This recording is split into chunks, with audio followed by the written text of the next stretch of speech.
SSC 2025 का examination आ गया भैया और एग्जाम सभी देंगे, लेकिन जो स्टूडेंट तरीके से एग्जामिनेशन देगा उसी का ही सिलेक्शन होगा। अब आप बोलोगे तरीके से, तो क्या हम बिना तरीके के एग्जाम देते हैं? नहीं भैया, ऐसा नहीं है। आप लोग भी तरीके से एग्जामिनेशन देते हो, लेकिन कुछ टॉपर्स की स्ट्रैटेजी होती है। कुछ किसी तरीके से एग्जाम देने का मतलब होता है कि एक प्लान के थ्रू, एक स्ट्रैटेजी के थ्रू जब आप यहां पर एग्जाम दोगे तभी सिलेक्शन होगा। गाइज, आप लोगों ने देखा भी होगा कि जब भी कभी युद्ध होता है तो हर किसी को तलवार चलाना, धनुष बाण चलाना, या फिर आप लोगों को बंदूक चलाना, हर चीज है ना, लड़ाई की तो पूरी ट्रेनिंग दी जाती है। लेकिन लड़ाई करने के भी तरीके होते हैं ना, है ना। कभी एम्बुश बनाते हैं, कभी चक्रव्यूह बनाया जाता है। क्यों बनाया जाता है भाई? अगर हम दुनिया का सबसे अच्छे धनुर्धारी अर्जुन है, तो फिर हमको किसी व्यू की क्या जरूरत है, हमको किसी प्लान की क्या जरूरत है? ऐसे ही जाते ना, सीधा जाकर के धनुष बाण चलाएंगे, हो जाएगा सब सही? ऐसा नहीं होता है ना। तो वो स्ट्रैटेजी क्या होगी, वो आज मैं आप लोगों को बताने वाला हूं। और गाइस, इस सारी स्ट्रैटेजी का एक मेन मुद्दा है एग्जामिनेशन का, और वो जो है वो है सिर्फ और सिर्फ अपने कॉन्फिडेंस को गेन करना। देखो, अगर आपका कॉन्फिडेंस बहुत तगड़े लेवल पे हो गया एग्जामिनेशन देते हुए, अगर आपके question back to back 10 question सही हो गए ना, 10 क्वेश्चन आपने लगा डाले और वो आपके सही हैं, तो आपका कॉन्फिडेंस बहुत अच्छा हो जाता है। और लाइन से अगर 10 क्वेश्चन गलत हो जाए या 10 क्वेश्चन बने नहीं ना, तो आपका कॉन्फिडेंस बिल्कुल पाताल लोक में पहुंच जाएगा। फिर सिंपल से सिंपल क्वेश्चन भी टफ लगेगा और वो भी गलत होने की संभावना उसकी ज्यादा होती है। मतलब अगर देखा जाए तो आपको अपना एग्जामिनेशन जिस तरीके से देना है, उसमें अपने कॉन्फिडेंस को मेंटेन करके रखना है। अब गाइस, मैंने जब अपनी लाइफ में पहला एग्जामिनेशन क्रैक करा था 8 फेलियर्स के बाद में, तो मैंने भी अपनी स्ट्रैटेजीज बनाई, है ना। पहले मैं बिना स्ट्रैटेजी के बिल्कुल मैदान में कूद जाता था, फिर स्ट्रैटेजी बनाई। अब अगर मैं एसएससी जेईई के बारे में बात करूं तो उसकी भी एक स्ट्रैटेजी है। सिर्फ 5 मिनट लूंगा, सुन लेना मेरी बात, और अगर आप लोगों को फायदा ना लगे तो भाई मत करना, और अगर लॉजिक ना लगे तो भी मत करना। लेकिन लॉजिक लगेगा आपको, प्रूवन चीजें आपको बताने वाला हूं। तो गाइज, अब देखो यहां पर अगर देखें तो एसएससी जेईई के एग्जामिनेशन में 200 क्वेश्चन पूछे जाने वाले हैं सीबीटी 1 में, और 2 घंटे का पेपर है। मतलब अगर देखा जाए तो 100 क्वेश्चन टेक्निकल के होंगे 60 मिनट के लिए, और 100 क्वेश्चन नॉन टेक्निकल के होंगे 60 मिनट के लिए। अब मैं क्या करूं ऐसा, तो 120 मिनट में अगर मैं अपने सब्जेक्ट्स को तोड़ूं, तो ये मेरी स्ट्रैटेजी होगी कि मैं यहां पर 120 मिनट में 20 मिनट जीके जीएस को दूंगा, 30 मिनट रीजनिंग को दूंगा, और 70 मिनट, ये 70 मिनट तुमसे कोई नहीं छीन सकता मेरे लाल, ये 70 मिनट टेक्निकल को दूंगा। अब आप लोगों के दिमाग में फिर से आएगा कि सर ये तो मैं भी कर रहा हूं, और आपको भी पता है कि 50 क्वेश्चन 30 मिनट में करना थोड़ा सा टफ हो सकता है। बिल्कुल सही बात है, लेकिन 50 क्वेश्चन को 30 मिनट की जगह 32 में भी कर रहे हो या 35 मिनट में भी कर रहे हो, तो भी तुम अपने टारगेट के नजदीक हो। लेकिन अगर तुम इसी 50 क्वेश्चन को करने में 50 मिनट लगा दो या 55 मिनट लगा दो, तो फिर तो गलत हो जाएगा। तो जब तुम टारगेट लेकर के चलोगे ना कि भाई मुझे 30 मिनट में करना है, तो तुम 32 मिनट या 35 मिनट में तो कंप्लीट कर ही लोगे इस रीजनिंग को। और जो तुमने 20 मिनट लिए हैं जीके जीएस के लिए, तो भाई ये बहुत सिंपल सा हो जाता है कि क्वेश्चन को पढ़ा, अगर बनता है तो आंसर दिया, नहीं बनता है तो तुम कितना भी दिमाग लगा लो नहीं बनेगा, है ना। इसमें तुम एलिमिनेशन मेथड जरूर यूज कर सकते हो, उसके अलावा और कुछ यूज होने वाला है नहीं। और 70 मिनट मैंने क्यों दिए भाई, मैंने यहां से टाइम निकाला है, लेकिन 60 मिनट ही आपको मिलते हैं, क्योंकि रीजनिंग में थोड़ा टाइम लग जाता है, जीके में थोड़ा टाइम लगता है। तो अगर 60 मिनट्स हैं तो मैं क्या करूं? अब ये स्ट्रैटेजी जो मैं बोल रहा हूं, ये तो बोलोगे ये तो हर कोई करता है सर, ये तो हमने भी करी। बिल्कुल सही बात है, ये तो आप लोग भी करते हो, लेकिन टॉपर स्ट्रैटेजी और मेरी जो स्ट्रैटेजी है वो है स्लॉट्स मेकिंग। अब स्लॉट्स आप लोगों ने एग्जामिनेशन देते समय तो बहुत सारे देखे हैं कि मेरा फर्स्ट स्लॉट में एग्जाम है, दो सेकंड स्लॉट में या थर्ड स्लॉट में। अब गाइस, यहां पर जब आप एग्जाम देने जाते हो तो क्या अपने पेपर को भी स्लॉट्स में बुक करते हो? नहीं, अब करना, राइट। यहां पर दो तरीके की स्ट्रैटेजी हो सकती है, 2 स्लॉट स्ट्रैटेजी और 3 स्लॉट स्ट्रैटेजी। अब इन दोनों में क्या डिफरेंस है ये बताने वाला हूं, और किस तरीके से आप चल सकते हो। दोनों में से जो आपको पसंद आए वो आप जरूर करना।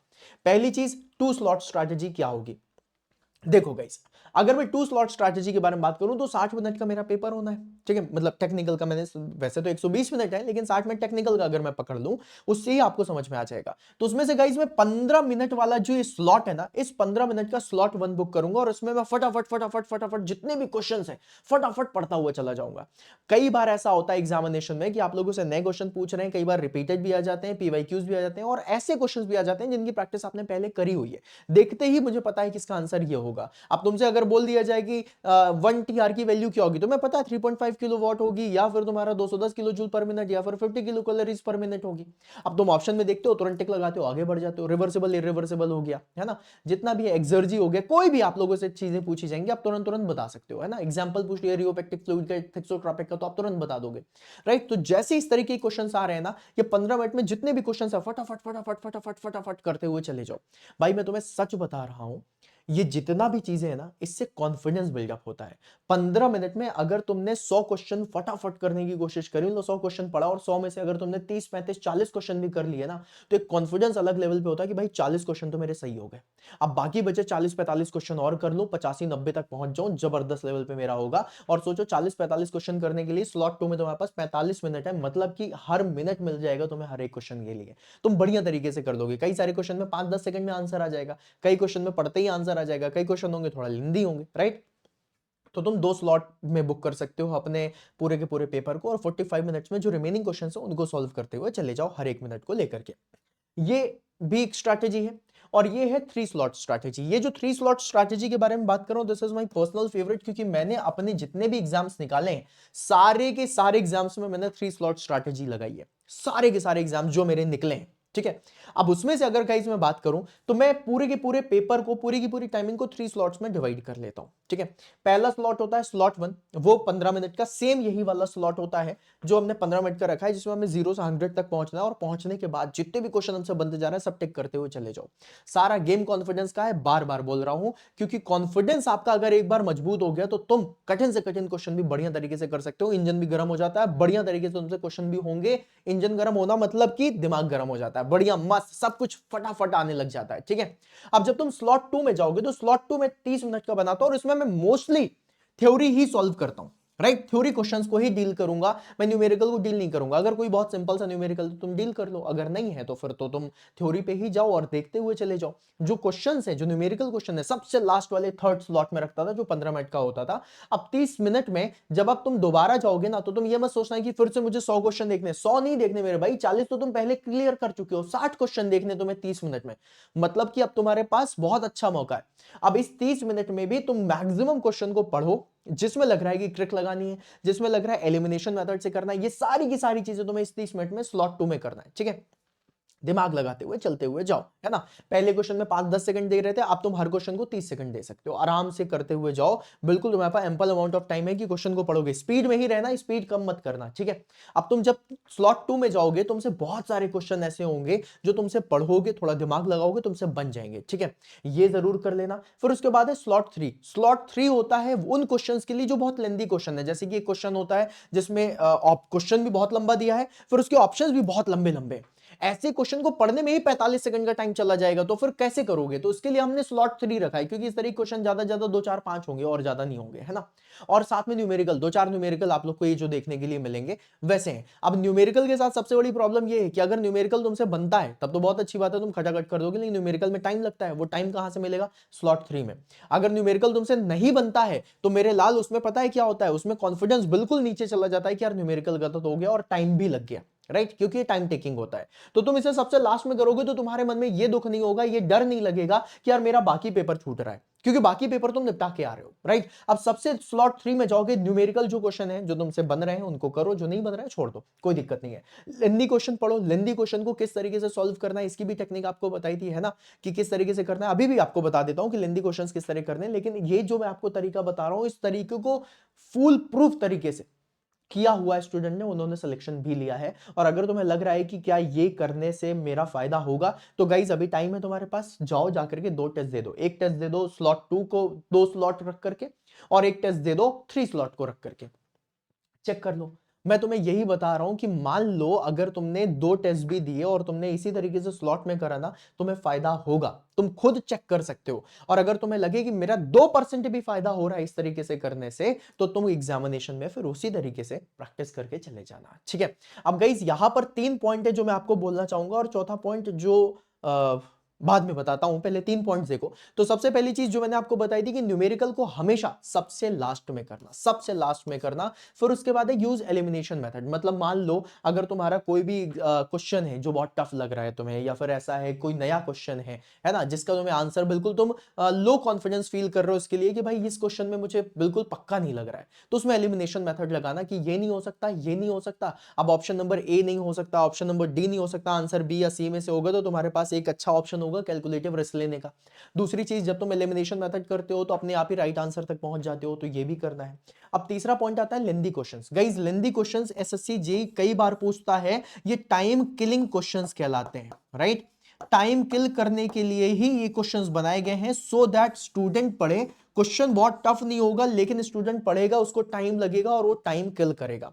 उसका भी टेक्निक अपन ने निकाल लिया है, राइट। अब गाइस इसमें जब तुम ऑप्शंस को रीड करते हो, तो जैसे A B C D, my for example मान लो मेरा एक ऑप्शन ए है, एक ऑप्शन बी है, एक ऑप्शन सी है, एक ऑप्शन डी है। मोस्टली हम लोग क्या करते हैं, ए पढ़ते हैं, फिर बी पढ़ते हैं, फिर सी पढ़ते हैं, फिर डी पढ़ते हैं, ऐसा करते हैं। अब गाइस जब भी कभी लेंथी क्वेश्चंस होंगे, तो आपको सबसे पहले क्या करना है, सबसे पहले ऑप्शन ए पढ़ना है, फिर उसके बाद ऑप्शन डी पढ़ना है, सबसे लास्ट वाला ऑप्शन तुरंत, फिर लास्ट के सबसे पहले वाला क्या है, ऑप्शन नंबर सी, तो सी पढ़ना। फिर उसके बाद जो बी है, बी कभी मतलब मैंने अपने एग्जामिनेशन में कभी भी बी ऑप्शन नहीं पढ़ा, टू बी वेरी फ्रैंक, मैंने कभी बी ऑप्शन नहीं पढ़ा। लेंदी क्वेश्चंस की बात कर रहा हूं, हमेशा नहीं, लेंदी क्वेश्चंस पे मैं कभी भी बी ऑप्शन को नहीं पढ़ता, मैं सिर्फ 3 ऑप्शंस को पढ़ता हूं, क्योंकि वैसे ही टाइम खराब हो रहा है।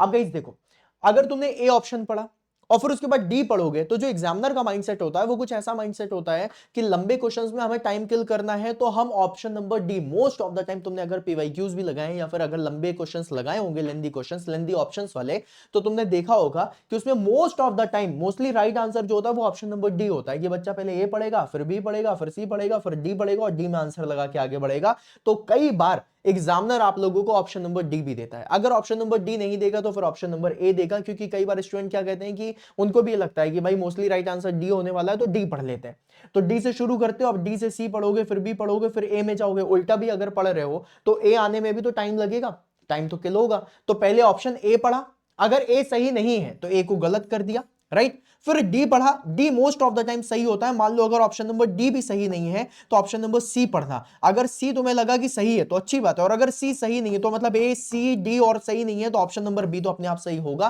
तो ऑप्शन नंबर बी पढ़ने के चांसेस ही नहीं होंगे। अब अगर तुमने ऑप्शन नंबर ए पढ़ा, यही सही है तो टिक लगा दी, आगे बढ़ गए, किस्मत अच्छी थी। अगर तुमने डी पढ़ा, डी सही है, डी पे टिक लगा दी, आगे बढ़ गए। अगर तुमने सी पढ़ लिया और सी ही तुम्हें सही आंसर मिल गया तो सी पे टिक लगाए, आगे बढ़ गए। बी पढ़ने का तो चांस ही नहीं मिलता भाई, और अगर एसीडी में से तीनों गलत हैं तो बी सही है, तो इसको पढ़ने की जरूरत ही नहीं है। तो ऑप्शन नंबर बी मत पढ़ो, ऑप्शन नंबर ए डी और सी से ही आंसर लगा सकते हो। तो लेंदी क्वेश्चंस में ये वाली चीज जरूर करना। इसके साथ गाइस एक चीज और बोलना चाहूंगा, बहुत इंपॉर्टेंट, बहुत ज्यादा इंपॉर्टेंट है ये वाला पॉइंट, बहुत सारे स्टूडेंट्स को इससे फायदा होने वाला है। यहां पर सिर्फ एक चीज बोलूंगा, that is trust your gut feeling. मैंने बहुत सारे स्टूडेंट्स को देखा, खुद के साथ भी देखा कि भैया ये वाली दिक्कत मेरे साथ भी थी, और ये दिक्कत क्या थी कि सबसे पहले मेरी गट फीलिंग से मुझे पता चल गया कि मेरा आंसर बी होना चाहिए था। फॉर एग्जाम्पल मेरा आंसर बी होना चाहिए था, लेकिन मैंने थोड़ा ज्यादा दिमाग लगाया और फिर मैं कहा नहीं नहीं बी तो नहीं होगा, इसका आंसर ऑप्शन नंबर डी होगा, और मैं डी पे ताला लगा के आ गया। और बाद में मुझे पता चला कि नहीं भैया इसका आंसर तो बी ही था, और मैंने पहले बी चूज करा था, और बी चूज करने के बाद मैंने डी पे आंसर लगाया है, राइट। तो सबसे पहले जब तुम्हें अपनी गट फीलिंग से पता चल जाए नहीं यार बी लग रहा है ना, तो बी पे ही ताला लगा करके आना, डी पे मत जाना, क्योंकि तुम्हारा आंसर फिर वही सही होगा जो तुम्हें सबसे पहले पता चला है। ये गट फीलिंग होती है, और ये जो गट फीलिंग है बहुत बार आपके साथ होती है, और आपका पॉजिटिव जो ऑरा है उससे आप आंसर लगाते हो और वो सही भी होता है, तो उस पर भरोसा रखना है ना। क्योंकि मैंने बहुत बार देखा है, 80% स्टूडेंट से मुझे ये वाली बात जरूर बोली है कि सर पहले मैंने आंसर यही लगाया था, बाद में मुझे लगा ये नहीं होगा और मैंने चेंज करके ये लगा दिया और ये गलत हो गया। तो ऐसा मत करना, सबसे पहली बार में जो तुम्हें फील आ रहा है उस पर टिक करना, वो तुम्हारा आंसर सही होगा 110%। और ये जितनी भी टेक्निक मैंने बताई है गाइस, उसके लिए आज का टाइम है तुम्हारे पास, जिनका पेपर 4 को है, जिनका पेपर 5 को है, उनके पास टाइम है। आप लोग अपनी टेस्ट सीरीज में इस तरीके के स्लॉट्स बना करके टेस्ट करना सीख लो, राइट। एक बार चेक कर लो, मैं कहता हूं 2% का भी अगर फायदा हुआ तो तुम्हें पता है कि भैया आधे आधे नंबर से सिलेक्शन रुक जाता है और आधे आधे नंबर से कट ऑफ क्लियर हो जाता है। 2% भी अगर सही हो गया तो 4 नंबर मिलने वाले हैं भाई, और 4 नंबर में तो गेम चेंज हो सकता है।